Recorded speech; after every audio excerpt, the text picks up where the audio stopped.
Hello and welcome to In the Dirt from the Gravel Ride podcast. I'm your host, Craig Dalton. I'll be joined shortly by my co-host, Randall Jacobs. Each week we muse about gravel cycling and how it's fitting into our lives. These episodes are supported by listeners like you. Simply visit buymeacoffee.com/thegravelride to support the podcast. Additionally, we encourage you to visit the Ridership, a free global cycling community. It's something we created to serve the cycling community and also serve as a back channel for any suggestions you had for the podcast. With all that said, let's dive right into my conversation with Randall. Hey Randall, how you doing? I'm doing well, Craig. How are you? I'm doing okay. A little bit rainy day here in Marin, so I'm glad I got a nice ride in yesterday.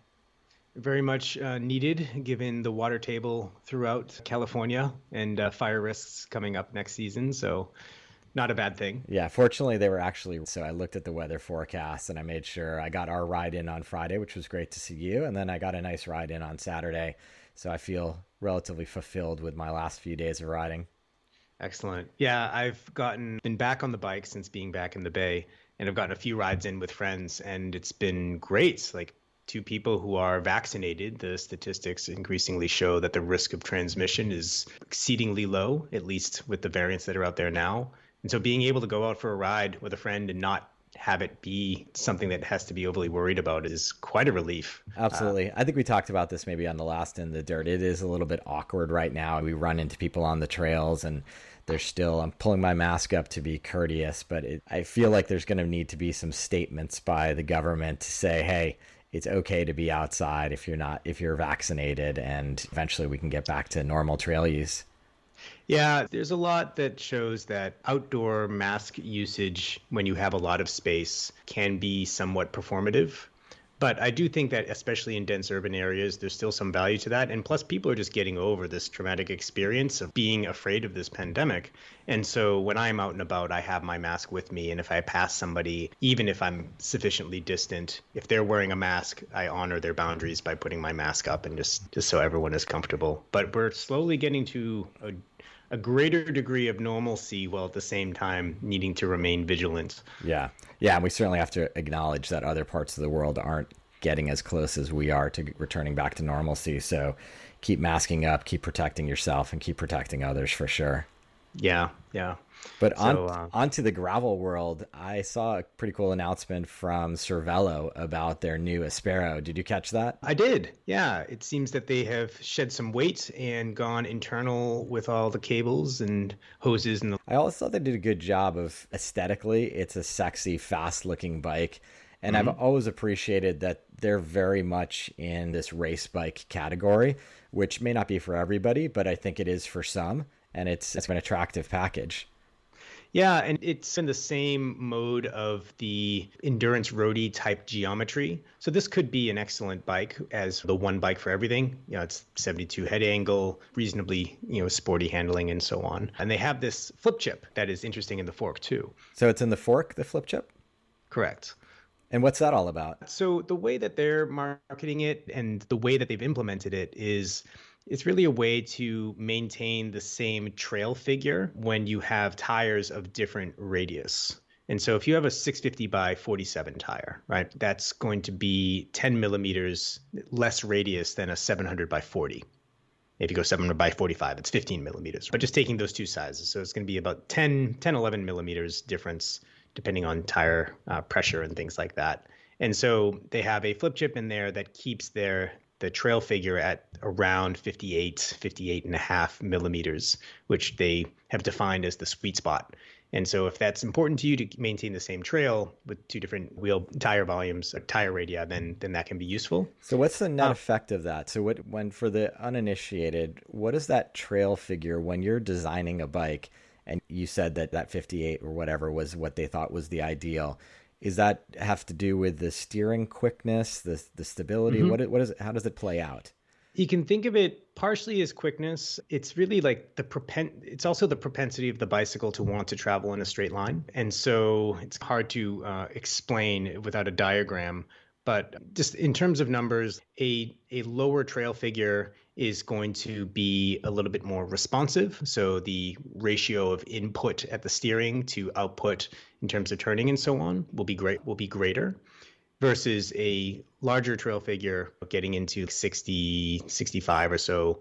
That's going to be slower handling. So the inputs at the steering are going to result in less output in terms of the bicycle actually turning. Okay, so if you talk about extremes, like if we talk about a chopper, that's got a very extreme high trail number. And as everybody can imagine, riding a choppered out bicycle, when you turn the handlebar, it's very slow to steer. Correct. And you end up with another problem, which when you're talking about subtle differences in trail and relatively steep head angles in the like 70 to 73 range, then, wheel flop isn't an issue. But if you've ever been on like a really slacked out mountain bike, you'll notice that like the bicycle, when it's straight, it's at one height. And then when you turn it one way or another, the bicycle actually drops a little bit. So the bicycle has a natural propensity to want to turn. And in fact, the more it's turning, the faster it's going to turn because there's your weight's pressing down is causing that turning. It's supporting that turning. And so that can be an issue when bikes get really slacked out. So that's the net effect on climbing. But the net effect on descending, if we talk about on the mountain bike side, is just stability through rough terrain. Correct. And also when you're descending, you're pointed downhill. So your head angle relative to the downward vector of gravity is going to be more steep when you're going downhill. And so the steering characteristics are different. And so there's a bunch of variables here. Yeah, no, it makes sense. As I jumped from my heavily cross-country oriented 29er mountain bike to a more kind of all mountain bike that was full suspension, became way back and slack, and climbing became maybe less fun, but descending became a hell of a lot of more fun. Yeah, exactly. So on this particular bike, I don't know, with the gravel athlete, a lot of times maybe you don't get into thinking about the geometry and what it's going to do when you're buying the bike. But you mentioned that the flip chip is just making it a neutral change between tire sizes if you had two wheel sets on there, right? Yeah, and neutral in terms of, again, this trail figure. So steering input to steering output and the propensity of the bike to want to travel in a straight line. And this is one way to achieve this. And the other thing that I look at this and it's okay, that's great. But I actually threw the bike's geo in a little CAD program and I just queried, what if I took the standard 51 millimeter trail position and changed the wheels without flipping the chip? What would be the impact on trail? And the impact on trail is only 3 millimeters. So I'm not sure that the juice is worth the squeeze with regards to having this extra component. 3 millimeters of trail may be noticeable to somebody who's really can appreciate that subtlety. But frankly, our bike actually has the same front end geo. The OB1 has the same front end geo, 72-degree head angle on the large and a 51 mil offset. And I've ridden it with the 700 by 40s, and the difference is subtle. But actually, the higher radius tire, like a 700 by 40, well, oftentimes you'd be running that tire when you're doing more straight, flat stuff anyways. And maybe you want slower trail when you put on that greater radius tire. And so that change in trail is actually a benefit because it makes sense for the tire being mounted. So are you suggesting maybe this particular implementation of a flip chip didn't go far enough? I'm saying that it is useful if you really have a sense of the subtlety when you change this, but don't expect a radical difference when flipping the chip versus changing the tires. If you're committed to one wheel size or another, and you put the 650s on and you put the chip in that particular position, you've got the bike that the Cervelo engineer designed.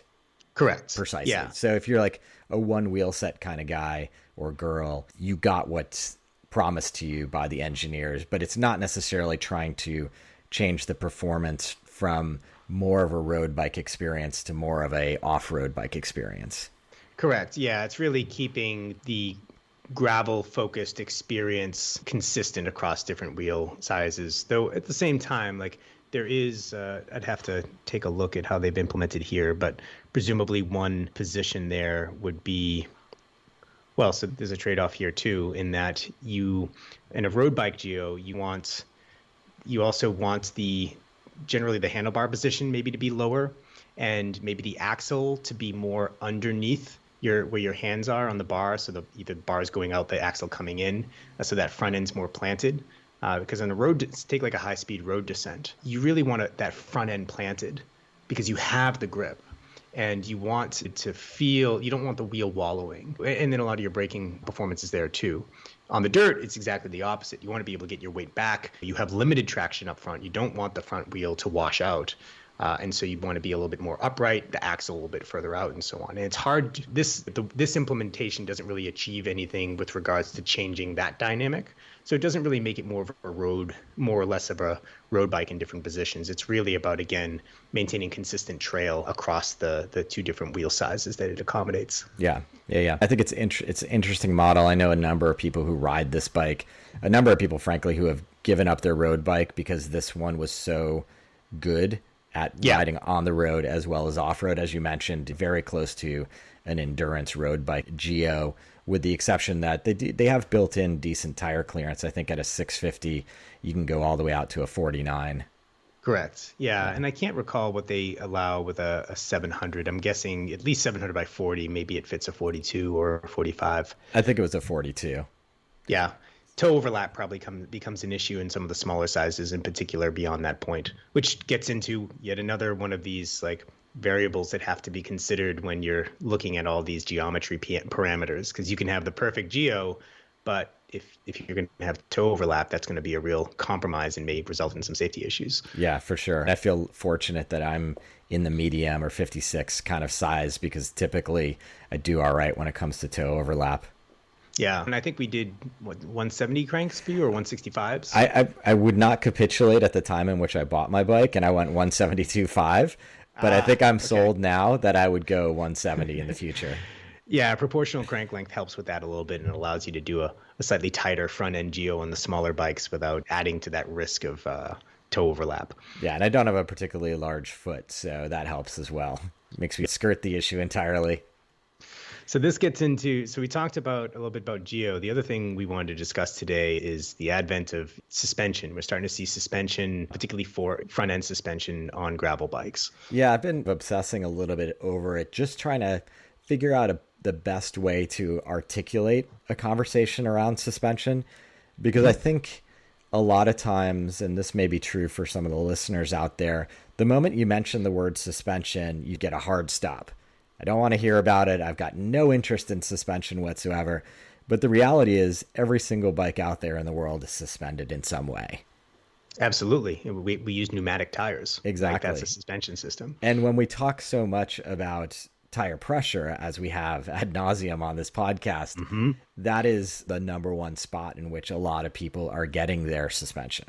Correct. Yeah, and it is a pretty ideal place to get it too, because there are other benefits that come with getting your suspension from the tires. It is rolling efficiency, comfort, traction, and so on, versus say adding a suspension fork. It's helping with traction for sure, and that's one of the key benefits. And it's helping with comfort, but you're adding a tremendous amount of weight and potentially some slop in the front end. So even if you lock that out, it's never going to have the responsiveness when you get up and stand up and really hammer on the pedals that a standard solid fork would have. So yeah, I think that's an experiment. Going back to tire pressure, I think that's an experiment that every rider should do. And I encourage just to go out there and ride on high tire pressure and see what happens in terms of traction and control. Oh, geez. For us and me, particularly here in Marin, like that, the repercussions become very stark and are delivered very quickly. Like you just can't keep control of the bike. You get a little bit of a pogo effect, and you just can't maintain traction because you have a much smaller contact patch. Yeah. Because I think you've got traction as one of the vectors that you need to think about around suspension. You've got just overall performance and how the bike is feeling underneath your body, right? So we can only all take a certain amount of abuse from these bicycles. Sure. So again, figuring out suspension on the bike is critical. First starting point is tire volume and tire pressure. And to put some specific numbers around it, and we riffed on this on our ride, if you've got a 650 by 47 millimeter tire, how many millimeters of suspension do you think you get if you're running a reasonably low tire pressure? So this is pure speculation. And if somebody hasn't done a study on this, I'm sure that we'll see this at some point. Think about like really when I set my tire pressure, I'm setting one, I have my tires on a nice wide rim. So I can run them low without them squirming around. So in the case of a 650 by 47, this is like 25 millimeters plus. I run on a 27.4 internal, and that's plenty wide. So then from there, it's what is the lowest pressure I can run and not bottom out the rim given the terrain I'm riding and how hard I'm riding it. And so wanting to have a little bit of buffer in there. The one way I think of it is like over the course of the ride, I'm probably using 2/3 of the tire's travel. So 47 would be, around 30 millimeters or so of the tire's travel, just going over rough stuff as I'm descending and so on. And then for those bigger hits, I still have a little bit of buffer there. And the pressure is actually increasing slightly as the tire is being compressed. And so there's almost like it has a ramped air spring. Yeah. And I think as we talk about other ways in which bikes are getting suspended, just having that 30 millimeter odd figure in our head is going to be interesting for discussion. Obviously, if you're running a 700 by 40 tire, you're getting less than that. So maybe it's 22 or something. But as a listener, keep that in mind as we move forward. As some of you, I've been riding the Redshift suspension stem for, well over a year now. In fact, I just got sent the pro version to shed a little weight on it. I put the thing on. I initially thought that I'd ride it and test it and let people know what I thought about it and I'd take it off. But I haven't taken it off. And it's because it is just blended in the movement and motion, which I've set up to be around 15 millimeters. So again, half of what I'm getting out of the tires is subtle enough, and the performance change is in my mind positive that I've kept that on this whole time. So that's yet another way to achieve suspension on the bike. And with that stem, they have different elastomers that you can put in so that you could get like the first bit of travel. Maybe your tires are more sensitive. So the first bit of travel is coming from the tires, and it's only when you have a bigger hit that suspension stem is starting to engage. Yeah. And then you do have some frame manufacturers building a little bit of travel into their frames. I should state that in a different way. You have some that are building the capacity for travel within a rigid frame, and then others obviously have gone to completely fully suspended route, like the Niner, for example. Yeah, and I think maybe we start with the first one. So this would be like the steerer-based suspension systems. And I think that on the one hand, it is ultimately, if we put aside any sort of structural complexity or compromise that's created with such a design, in terms of the handlebar not rotating, that's a benefit relative to a suspension stem, right? So you get, with your bars, I assume that you rotate them back a tiny bit so that when they're fully compressed, your hands aren't sliding forward on the levers. Is that right? Yeah, there's a slight adjustment to be made. Yeah. So a small adjustment. And I think that adjustment, frankly, is a better compromise than getting a suspension steerer, which keeps the bars oriented in the same way. They just drop down, but adds a huge amount of complexity in an area that there's a lot of stress. And it's very high consequence if something goes wrong. And if a part fails or something like that and nothing bad happens, well, you can't just swap in a part really easily. Or if you don't want suspension up front anymore, I guess you could lock it out. But with a suspension stem, you could always just put in a normal stem. Yep. Yeah. And there's also the rear end of the bike where some people are doing some trickery. I know BMC with their URS bike has a little bit of movement designed into the back end, and even going back so far as their hardtail mountain bikes, which I own one from about 10 years ago, they always brought the stays in pretty super low on the seat tube. So you got a little bit of movement designed into the carbon fiber. Now we are talking about a little bit. What might you guess, like 5 millimeters? I think it's more than that. Okay. In the case of that design, I'd have to look it up. Anecdotally, I have actually been to the factory where that is designed, where that is manufactured in southern China. So I've seen how it's built, and they're just using an elastomer in the upper part of the seat stays, and then the inherent flex in the carbon chain stays in order to achieve, if I had to guess, it's probably on the order of 20 millimeters or so. Okay. So it's not nothing. Yeah. Yeah. In the grand scheme of things, as we're adding things up, as to what's your maximal amount of suspension that you could build into a bike, that's not insignificant. But I'm guessing they're adding a solid 200 grams or so to the frame to achieve that. Yeah. And so you have the addition of the weight, plus again, as a road bike, you get out of the pedals, you want that responsiveness. And this is something that's, inevitably sapping some energy. So there's always some trade-off.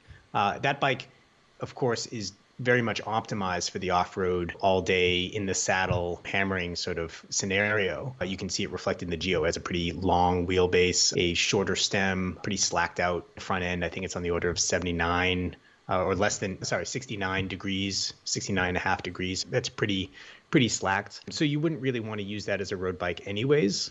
It would feel somewhat piggish on the road. It's probably a good compromise for that specific application that bike is designed for. So then the question is, do you want a bike that is really targeted, or do you want a bike that is very much general purpose and versatile? Yeah. I think this is really interesting to me because it reminds me of the journey that mountain bikes have gone on over the decades, and how you really started to see the emergence of these cross-country specific bikes that had these specific attributes and specific handling characteristics. And you had on the other end of the extreme, downhill and enduro bikes that are completely different beasts at this point. Yeah. And similarly, in the gravel market, I feel like there's maybe a little bit of tension around the existence of all these bikes, whereas you don't see that on the mountain bike side. When I see someone with a DH bike, I just assume they like to go downhill and they don't like to go uphill. You know what I mean? That's just your choice. That's where you're looking to optimize. And we're starting to see that around gravel bikes, that you, as we've always said, gravel bikes, it's going to be so dependent on where you are and what you want to ride, how you're going to set these things up. So when you see a friend from out of town come with a radically different setup, don't start hucking them crap about their setup. Start to embrace and understand they're going to kill it in one section of the ride where you've elected to compromise the other direction on your bike potentially. Yes, though I have a pretty strong point of view on this, which I'm not shy to share. I've shared it before, which is start with a bike that is as versatile as possible. So this is where I really like, we mentioned the Aspero, it has like more of an endurance road geometry, and then make accommodations to that bike such that it allows it to go as much into kind of off-road borderline cross-country as possible without compromising that on-road feel. And you can do that in a way that actually you get the best of both worlds. And the trick to it is a dropper post. Because with a dropper post, if you think about, one way you can do it is with geometry to make it more competent off-road. So you longer wheelbase, shorter stem, slacker head angle, more trail and everything. That will make the bike want to travel in a straight line, give it stability, and make you feel more confident. But with a dropper post, you can have the snappier front end geo, shift your center of mass down and back over the rear wheel.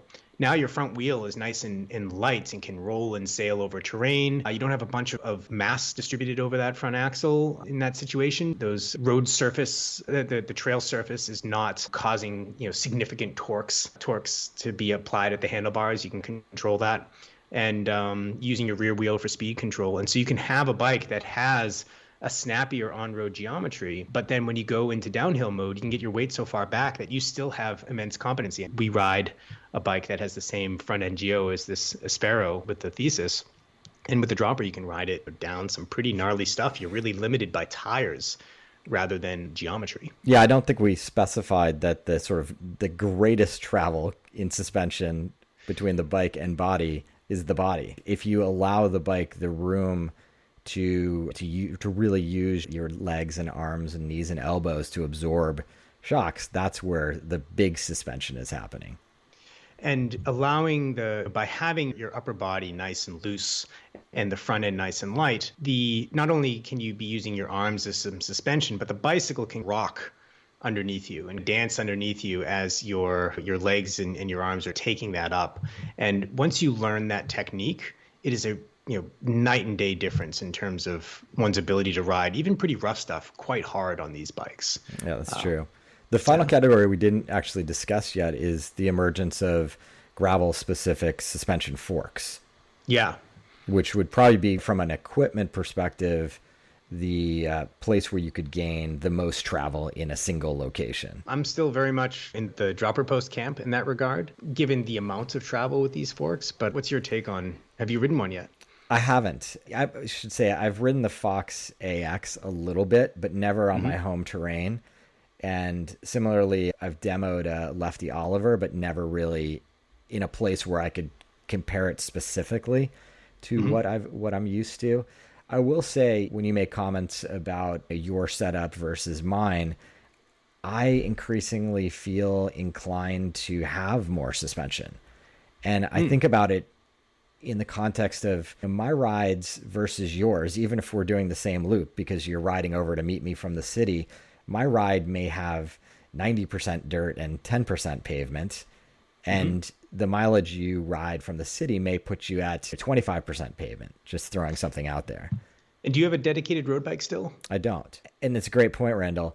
I've all but given up on road riding. And I may, on occasion, I've mentioned this before, like a friend may come into town that just rides on the road, and I'll happily join them for the company versus my desire to ride on the road.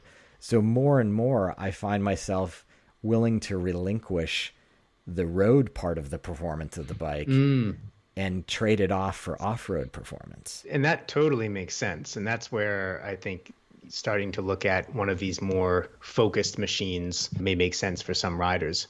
I still am of the mind, though, that you can, so there's an evolution of what we have now where you run a bigger tire up front. So imagine a 225 up front and a 2.0 in the rear.